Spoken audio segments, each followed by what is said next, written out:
Namasté chers yogatériens, bienvenue sur Yogaterra. Aujourd'hui, nous parlerons d'une posture qui s'appelle Urdhva Mukha Svanasana ou le chien tête en haut. Dans les vidéos précédentes, nous avons vu le chien tête en bas et le chien tête en haut.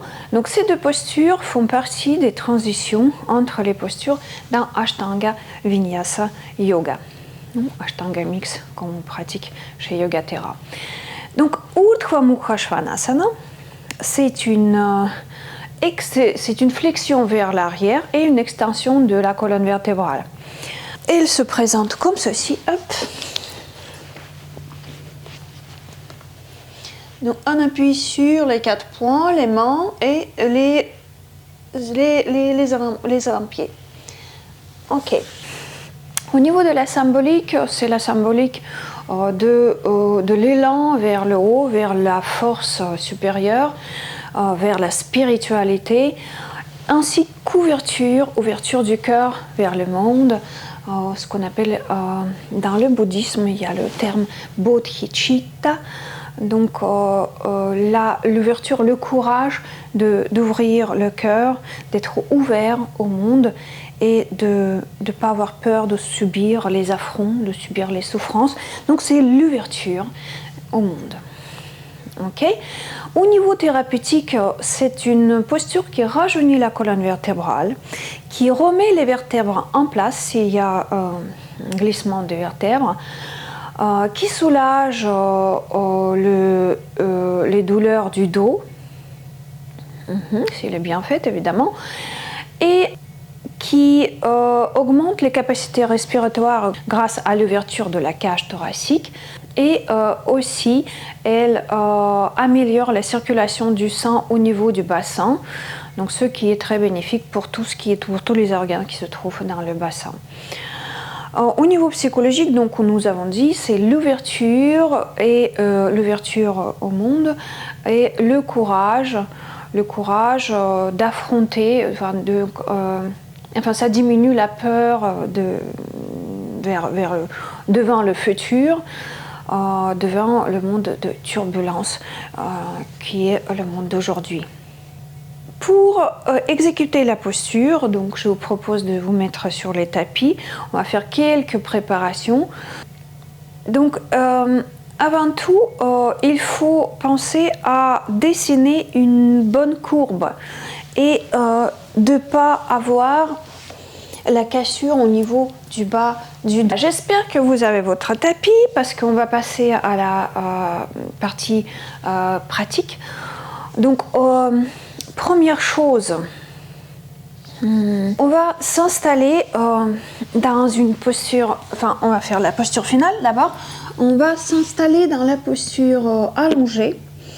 On va placer les mains à peu près à la hauteur de la poitrine, même légèrement vers la taille. On va prendre l'appui sur les bras, on va prendre une bonne inspiration, on va soulever les épaules, le torse et on va glisser les pieds vers l'avant. On va prendre une bonne appui sur les pieds, on va ouvrir les épaules, on va engager le bas du ventre, on va respirer. Tout le corps travaille, bas du ventre engagé, cuisses, fesses, les épaules ouvertes, on regarde vers l'avant ou légèrement vers le haut.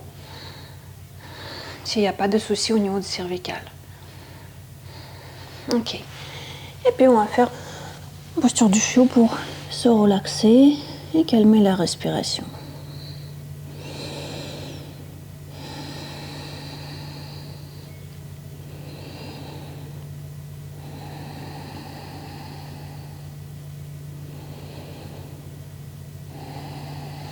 Donc, c'est une posture du niveau intermédiaire, comme la posture du chien tête en bas. C'est là, donc la chien tête en haut. Ici, donc pour dessiner cette courbe qui va vers le haut sans cassure, il faut donc faire ce mouvement de petite traction, hop, vers l'avant, hop. Il faut bien engager les jambes, il faut bien appuyer sur les pieds, sur les avant-pieds contre le sol. Et il faut surtout ouvrir la cage thoracique au niveau entre les omoplates et l'attirer vers le ciel. Il faut ramener le coccyx vers le pubis vers le haut, le coccyx vers le sol, au niveau du bassin. Donc les erreurs à éviter. Les erreurs à éviter, il y en a deux en fait. C'est déjà de faire en fait une sorte de, je sais pas, cassure au niveau du bas du dos, je pense que ça se voit. Hop. Donc d'avoir les genoux posés au sol, les genoux plutôt vers le ciel, et hop, on grandit dans les épaules.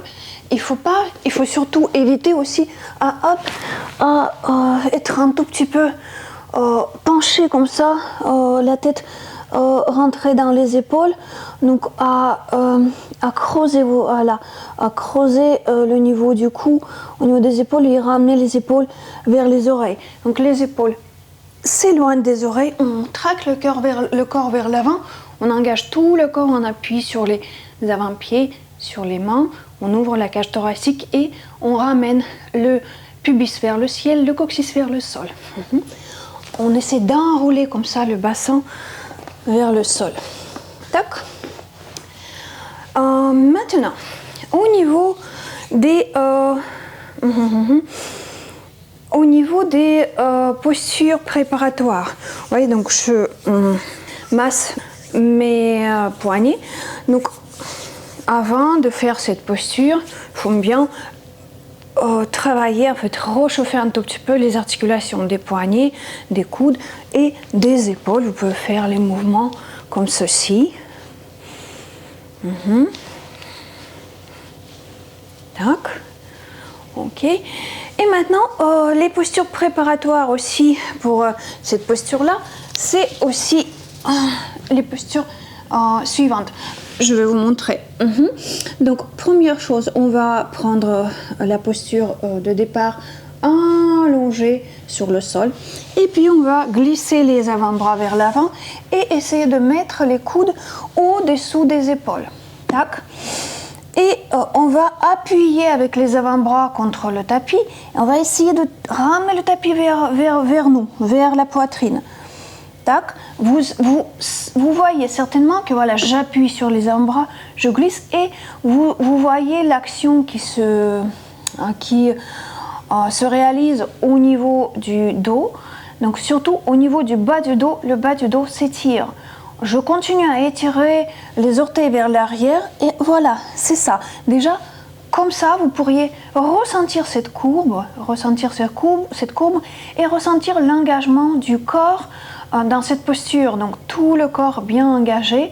Essayez peut-être de soulever légèrement les genoux en actionnant bien les cuisses. Relâchez. Et puis, la posture qui prépare aussi la posture du chien tête en haut, c'est le cobra. Le cobra, donc la première version, c'est le bébé cobra qu'on fait souvent au restauratif. Donc, vous inspirez, vous gardez les pieds sur le sol, les jambes ensemble. Vous appuyez avec les jambes, les cuisses et les fesses, enfin les cuisses plutôt, contre le sol et vous inspirez, vous engagez le bas du ventre, vous levez les épaules. Donc, il n'y a pas de poids sur les mains. Donc, ce que je dis souvent, le cobra qui n'a pas de bras. Hop, et vous relâchez. Inspire. Et vous relâchez. Inspire. Et relâchez. Ok. Deuxième posture qui prépare aussi la posture du chien tête en haut, c'est la posture de cobra, mais déjà le cobra moyenne. Hop. Là, on prend l'appui sur les mains, un tout petit peu. Hop, et on ouvre les épaules. En même temps, tout le corps travaille. On ouvre, on soulève les épaules. En même temps, tout le corps travaille, corps engagé. Et voilà, vous ressentez ici le travail au niveau des jambes, au niveau du dos, au niveau des bras. Et puis, pour continuer, là, il faut faire très attention. Si vous avez des soucis au niveau du dos, ne le faites pas, cette version-là. Plutôt, donc, hop, abstenez-vous de faire cette version-là. Mais ici, donc, c'est la posture de cobra. Et le cobra, qui est au maximum.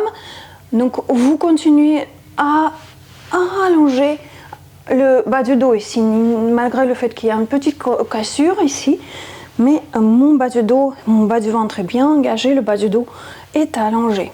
Hop. Vous pouvez, si vous travaillez cette posture à la maison, la travailler avec les cales. Hop, on va s'allonger, on va poser les cales, on va poser les mains sur les cales et on va soulever et hop, pareil. Même chose, on traque le corps. Ici, donc, vu que les mains sont légèrement surélevées, donc la courbure est moins accentuée et un peu plus facile. En même temps, donc, si vous pouvez aussi faire une autre version qui est un tout petit peu allégée de cette posture. Vous gardez les orteils sur le sol, vous appuyez sur les mains, inspire, hop, et vous allez vers le haut. Pareil, c'est la même action, donc comme comme quand on prend l'appui sur les mains, donc la courbure un tout petit peu moins accentuée, donc c'est pareil quand on rehausse un peu notre posture au niveau des pieds. J'espère que cette posture va vous aider, qu'elle va vous porter tous les bénéfices possibles et imaginables. Donc n'hésitez pas à la faire. Ah oui, j'ai oublié aussi, comme posture préparatoire, aussi la sauterelle. Donc hop, vous allongez les bras vers l'arrière, inspire, vous soulevez juste le dos. Pour le moment, les épaules, le dos et les épaules, le dos, les bras et les épaules.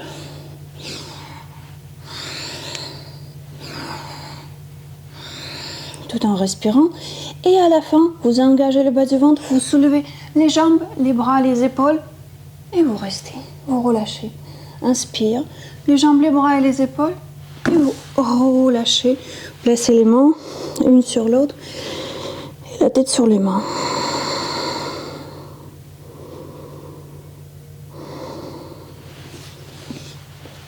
Et voilà.